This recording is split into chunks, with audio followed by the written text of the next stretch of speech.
Hey there, Bruce, and welcome back to Amnea 28. Let's just carry on exploring this mansion, shall we? We're doing the ground floor at the moment, and I'm a bit nervous to go to places that I'm not meant to be going into, but, you know, she'll be right. I guess we will have a choice eventually. Dining room? Dining room. I wasn't hungry, but I was curious about the room where we'll be feasting for the coming week. Once inside, I looked around and was dumbfounded. Right before me was a fairy, or a doll, or a ghost? Or was she a forest spirit? No way a mere human could be so beautiful, pure and innocent. Young woman, or maybe even a girl, was clutching a mop in her hands and looking at me with a straight, impenetrable gaze in silence. I was so shocked I forgot how to speak. Welcome. Her voice turned out to be pleasant and melodical, but I'd expect nothing less from a lovely elven maiden. And you are? Oh. The girl's eyes widened slightly. She squeezed the mop harder, looking serious and responsible. Welcome to Amnea. My name is Ermina. I temporarily help with household chores and keep the hotel in order. If you have any questions, feel free to ask. Help with household chores? Keeping the hotel in order, like a housekeeper? Are you the professor's relative? No, I work part-time here. Temporarily, I'm leaving in 3 days. Part-time work? Nolan is probably on good terms with their parents. I doubt that anyone would risk sending their daughter to a spooky old hotel in the middle of the forest thicket, especially with an unknown man inhabiting it. I tried to guess Ermina's age and couldn't give her more than 17. I guess she's already finished school, otherwise she wouldn't be working in Amnea this time of year. Although you never know all the circumstances of another one's life. So you're the one cleaning our rooms before our arrival? Yes, I'm also the one behind cooking your meals. Wow, well done, it was great. And here I thought that Eli'd become a qualified chef. Ermina pressed her lips together and clutched the mop harder, as if it was a weapon. Eli. Has he done something wrong? He can cook, but after him the kitchen looks like a massacre site. Oh, that's why it's forbidden to enter. Yes, he cannot be allowed in there. Do you mind if I help you with cooking? Or you can ask Deborah, she's a pro. No. Ermina's reaction to my suggestion was quite weird. No need. No need to enter the kitchen. Sorry, it's my territory now. Nolan said so. I hate it when someone makes a mess there. Oh, I had no idea. It's fine. Then I'll just enjoy your cooking. Both the breakfast and lunch were delicious. And they looked like they were made by a professional chef in a restaurant. I guess I overpraised the girl because she grumbled and turned away embarrassed. I doubt that the kitchen fairy was receiving much praise. Nevertheless, I believed that I could find common ground with Ermina. She made the impression of a nice and responsible girl who's serious about her assignments. I guess that's why Nolan allowed her to work in Amnea. If Eli is to be believed, Nolan has zero tolerance for parasites. I left, not wanting to distract Ermina from cleaning. She nodded me goodbye with a serious look, as if saying, don't worry, the dining room will shine. And I had zero doubts about it. Okay. We can't go to the kitchen or she'll kill us. Lobby? Ample, but somewhat gloomy. Everything there was looking bleak and hostile. Humans' absence was felt in the air. And just some time ago, Amnea was alive and her lobby was filled with the resounding voices of newly arrived tourists. Why so glumly? Shin, you scared me. Joshini was cheerful and full of life as ever. Sorry, it wasn't intentional. Walking around? Yeah, it's interesting to explore such an antique building. And what are you doing here? He nodded readily, as if expecting this question. I've been intrigued by Amnea as well. Wonderful place, right? I think there's much more to it than meets the eye. You mean Eli's story about cryptic disappearance of its former owners? Not exactly, there's no mysticism after all. Only logical patterns, as Unia would have said. You reap what you sow. I'm talking about something else. Oh? About what then? I was intrigued when Joshini deemed something worthy of attention. That's usually the case. He was an anthropology student and sometimes joined archaeological excavations. He was known in university as mountain conqueror and reckless adventurer. Wander into the middle of nowhere, always. Wade through the jungle, digging through the desert, freezing in the snow. It was like a walk in the park for Joshini. At least, that's how I pictured his travels. When teachers were organising an expedition, the first thing they asked Joshini is if he would join them as an assistant. Not just because Shin had an unimaginable stamina and perseverance, but also because of his vast knowledge, what sometimes even shocked seasoned explorers. It all depends on the search results. Joshini patted his hand on the counter. The first and obvious step is to make pamphlets other than those Eli kindly gifted us. What makes you think there are other ones? Eli's pamphlet has too little information. Besides, there's no map in it, and I'd wager it was handed either separately or bundled with this one. Jashini began explaining, obviously enjoying the process. The sanctuary probably has more places worth mentioning. Granted, I could be wrong, but my intuition has never failed me before. And once you find those pamphlets, will you actually go exploring? Jashini looked at me as if I was seriously asking what 2 times 2 is. Of course, it's rather interesting. Can't argue with that. Can you take me with you? I want to explore the sanctuary as well. With pleasure. We inspected the counter, hoping to find pamphlets lying around, but it looked like someone made an impressive effort in cleaning each drawer. I even involuntarily admired the cleanliness and order, though it would have been better if we found piles of maps and other useful junk. But Jashini wasn't upset. He went to the wardrobe, leaving the reception counter behind. Take a look. There are things for renting once. Maybe the maps are somewhere here as well. They could be handed, or sold, exactly there. Alas, we found nothing in the wardrobe. I was slightly upset, and Jashini smiled cheerfully. The deeper the treasure is hidden, the more valuable it is. Don't worry, Lee. We've just begun. I can never get enough of your optimism, but I think I'll leave the treasure hunting to the professionals. My goal today is general reconnaissance of the area.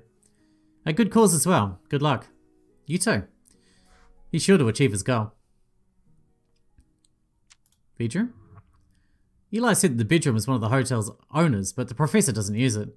Does he really work around the clock? Oh, okay, so we're not going in there. We're good. Office? The door has a label, Administration Office, on it. I suspect that's where important documents and bills are stored, or rather, were stored.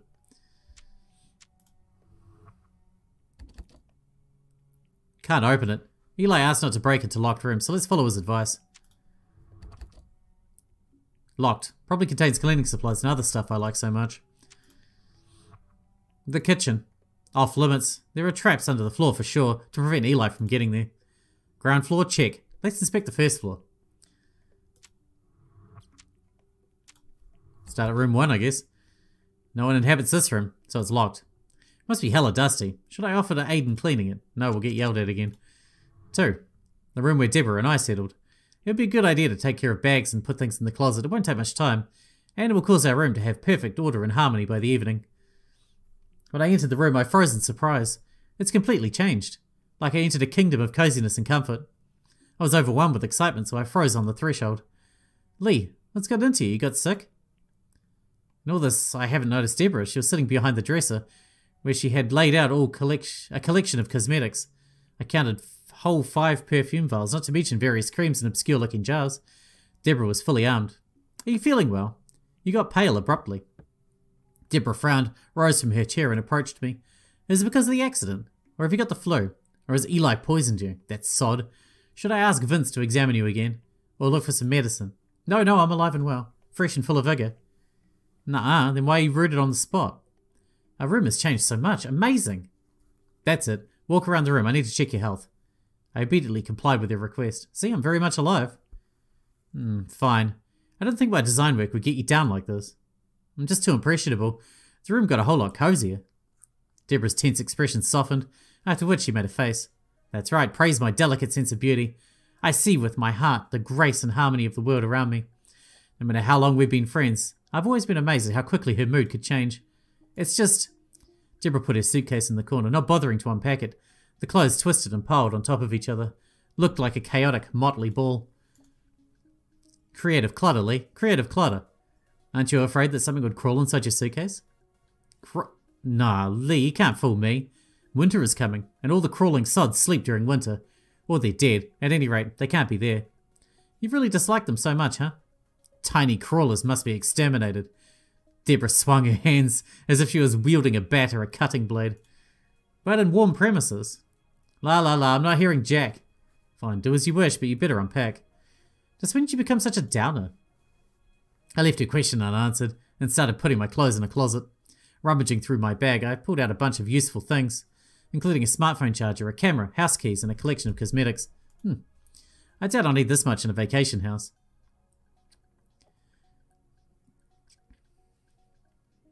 Just as I thought, unpacking didn't take much time, but Deborah has only managed to lazily fold a blouse on the floor, after which she turned to tinting her nails. Deb? Don't want to do jack, but you've decorated the whole room now.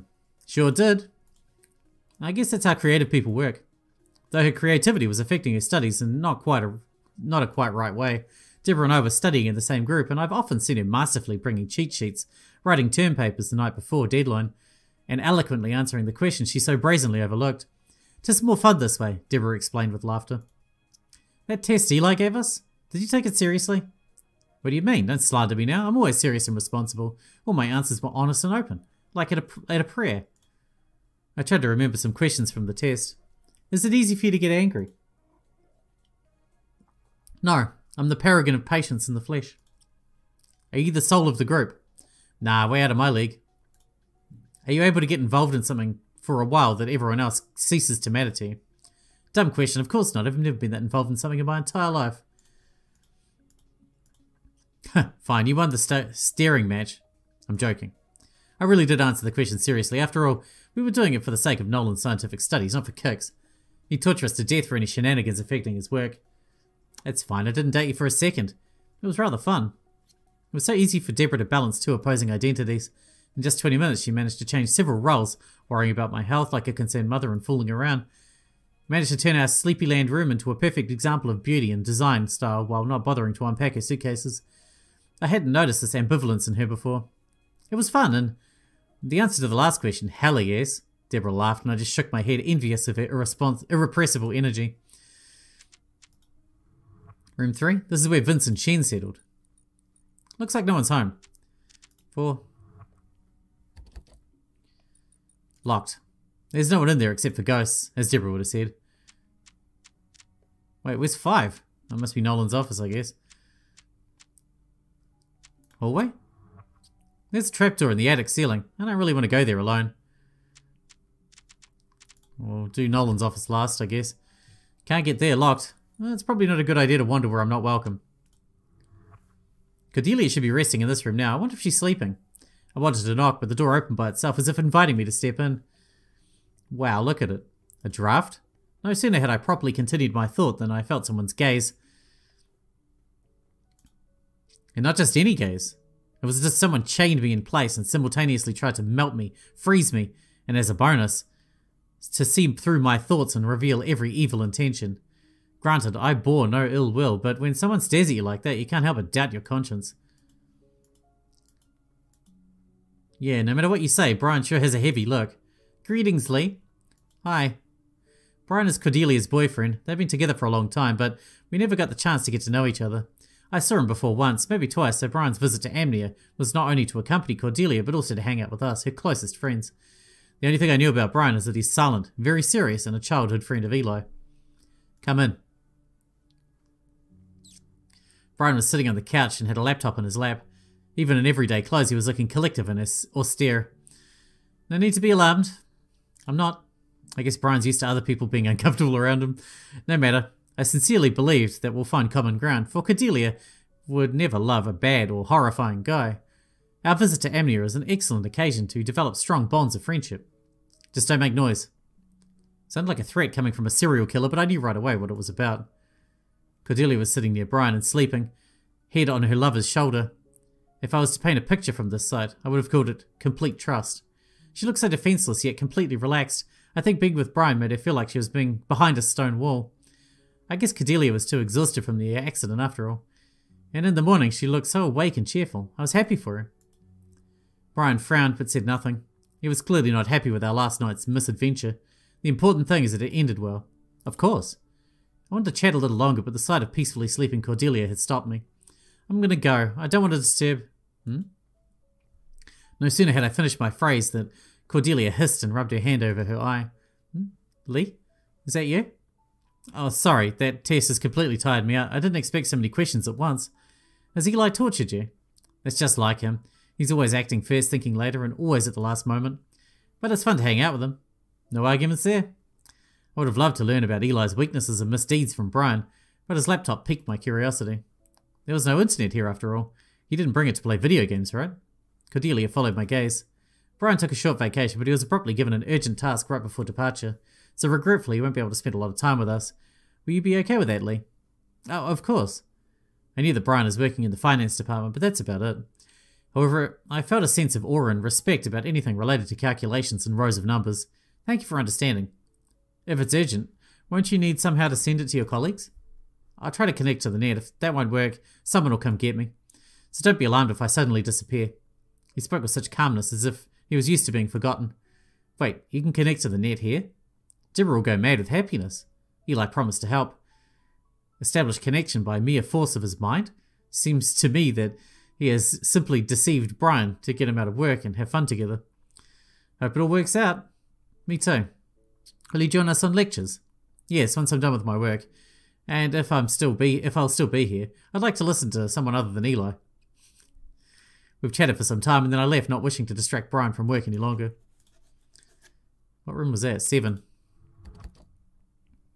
Locked. I need a crowbar or explosives to get in. Kidding. It isn't a horror survival at any cost. Game, after all, right? Don't break the fourth wall like that. Knock it off. I don't think there's anything interesting here. Except for dust, naturally. Dust isn't interesting. Locked. Somehow I don't want to know what's inside. Looks like I've inspected everything. I didn't look at Nolan's room. The black door sure is beckoning. No, bothering the professor isn't a good idea.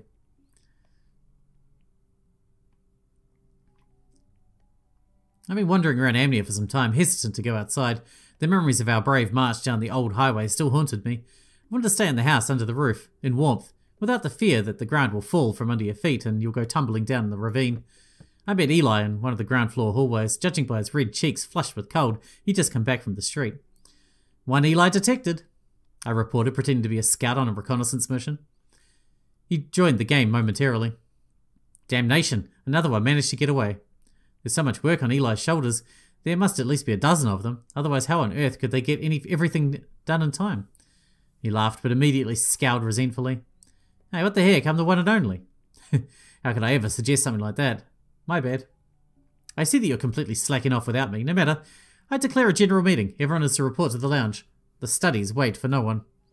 And so our break has come to an end. Eli has been telling us about the essence of psychology, human consciousness, and what is the basis of consciousness? Personality. Personality is a person who possesses a set of psychological properties, preferences and habits that distinguish them from others. That was kind of abstruse. In short, our Lee loves to worry about everyone, makes that face when someone's talking nonsense, and just today I saw her neatly hanging out outerwear in the wardrobe, sorry. Why would she do that? Only Lee knows for sure, since the answer lies in her persona. They were in disorder. Eli began telling us about personalities, properties and abilities. After that, he moved on to temperament.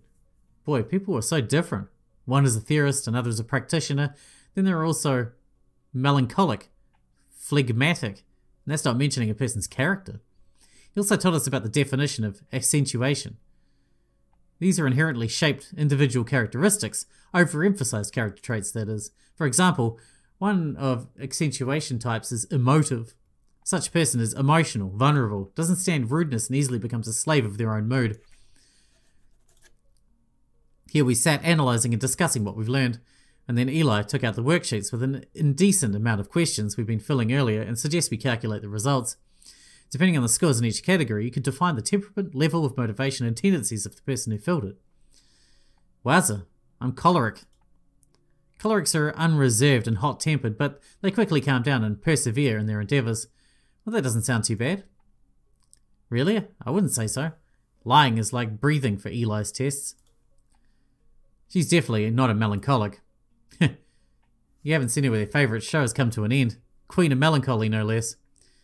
Hey, that was a one-time occasion. And what type are you, anyway? I'm sanguine, cheerful, optimistic and stunning.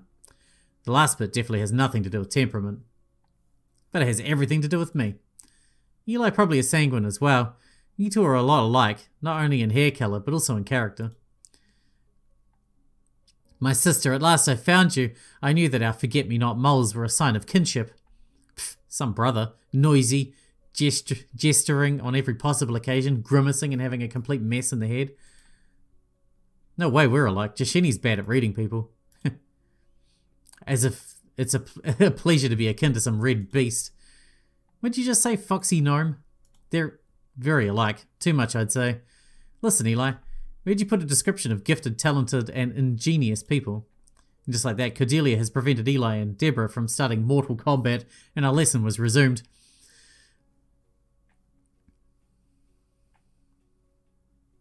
The task for today was to use that test to define those accentuations, overemphasize character traits, which caused a person to have distinct reactions in specific cases. Turns out that if accentuated traits crossed a specific border, a man could become a psychopath. And so once again, I correlated my answers to the values table. Now we multiply this by that and... oh my god. Psychasthenic type? Now that's some word. Such person is reliable, orderly, but at the same time self-critical and has difficulty in making decisions. Am I really like that? Maybe I got it wrong somewhere. Great job. Dinner's about to come, so no dilly-dallying. The late bird doesn't get the worm. Everyone began to rise and stretch their backs after sitting for so long. I put the test back in the pile and thought again about accentuations. I wonder, what results do the others get? What are their accentuations? Maybe I'm not the only psychasthenic. Perhaps I'll ask. What's happening now? Are we going to ask one of them? She already said what type she is. Vincent? Vince, what type are you? You mean the accentuation? Yeah. Curiosity killed the cat. Bad thing to ask? Someone may consider such thing too personal. Not at all, I'm kidding. I've got epileptoid type. Oh, that's so. Epileptoid? No wonder he tried to dodge the question. Epileptoid person is pedantic, scrupulous, meticulous, and doesn't tolerate insubordination. Also prone to tantrums. I decided not to continue this conversation. I see why. There was still some time before the dinner, so I went back to my room to look through my stuff again. Where could my invaluable notebook hide? I thought it was lying around my clothes, but it wasn't there. Like the case about the mysterious kidnapping, where is it? I was upset because I love taking notes of important thoughts and information, and no mere notebook would be suitable for such a task, only the chosen one with the shining cover and the top quality paper. Maybe it fell from my bag when I was carrying it to my room.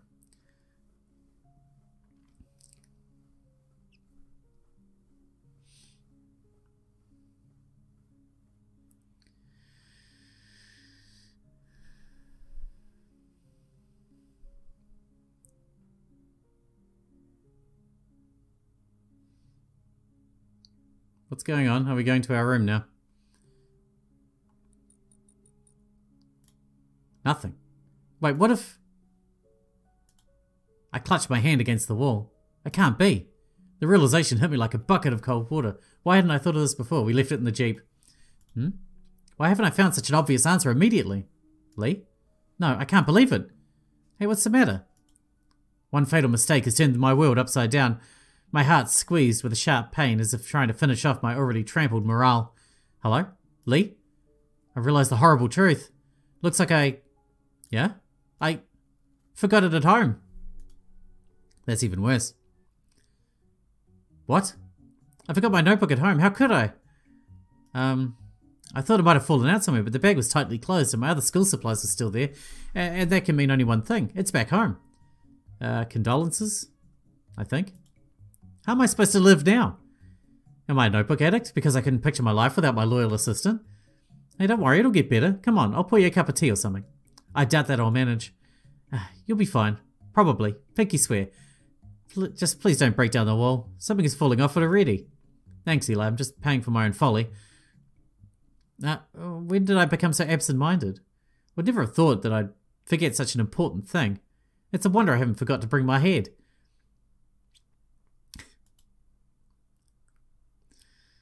After dinner, I decided to walk around the hotel again. Are we doing this again? There must be someone in the lobby, I thought while opening the door. And I was right. Vincent was sitting on the couch, paper sheets spread around him. The same ones were completely covered the coffee table. Wow, what are you doing here? Extra assignment for the professor? Although doubtful, since you don't even need his lectures. Vincent was about to graduate from medical academy and his curriculum didn't have psychology or psychiatry. He joined us on a ride to Amnea out of interest, and Nolan needed as many test subjects for his data as possible anyway. Professor's tasks are all carried out by Eli, but you're partly right. It's indeed an assignment. Rather curious and not trivial. Association search. My friends from the pedagogy facility were tasked with making a test paper, but somehow it ended with them panicking and brainstorming options for fleeing the country. It's that hard to think of some associations? As it turns out, yes. That's why they asked me for help. Vince to the rescue again. Am I that transparent? You're always helping somebody. Not always, otherwise I would have to work 50 hours per day. Nevertheless, you took this horrifying task. Hard to refuse a group of suffering folks who keep whining and lamenting about complete absence of anyone else in the whole universe who could save them. Not surprising. Whenever I was in a bind, my first action was to console Vincent, and not just because he was always ready to listen and come to aid, even though that's true. There was simply no occasion of Vincent not being able to handle a crisis. He could easily find a way out of the most hopeless situation. Just like now. I know you're perfectly capable of solving it, but maybe I can lend a hand. I'd never refuse a helping hand, or under the mind for brainstorming. Not sure if I'll manage, but let's do this. Associations are fun after all, and good for imagination. Your imagination is always top notch. Yeah, well, let's check it out. I took several paper sheets. These are the examples. Take a look at what's expected. Well, you've done so much already. Fast and efficient as always. I'll try to keep up. The sheet read as follows. Flood, dam. Rain, umbrella. Flood, food, spicy. Report? Report. No idea. Vincent smiled, gave me the opportunity to exercise my mind. Number, fraction. Building? Goodness, it's indeed not as trivial as it looks at first. After a mere 10 minutes of dealing with associations, my mind was already going crazy. No wonder that poor student got desperate and begged Vincent to help them. I too would cling to my friend as a lifeline, even though it's frustrating to yank him every time something doesn't work out. It's a nightmare. Don't worry, we're almost done. Not much we here, you did almost everything. And once again, Vincent simply smiled. I concentrated diligently on the unfortunate pair of words I'd been struggling with for the last 15 minutes. Dishonest, jail, punishment, mistake, Armageddon. My friend had a similar desperate look about them when they were begging me for assistance, but neither of them got to Armageddon. I'm exhausted. Fear not, I'll rescue from the clutches of anguish. Vincent took a rather crumpled because of stress paper sheet from my hands, wrote a few remarks and put it into a common pile. Wowza, when did you manage?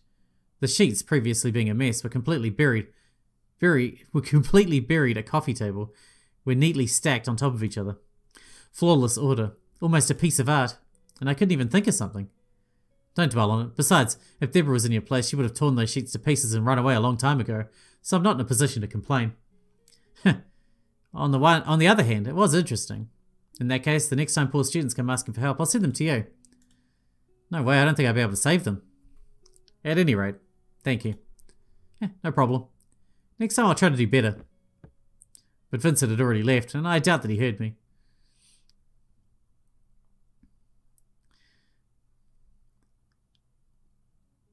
I was walking through the hallway when Eli suddenly called out to me. What's the matter? Usually one could expect three things from Eli. Something interesting, something loud, and something related to psychology. I pray that it's the first case now.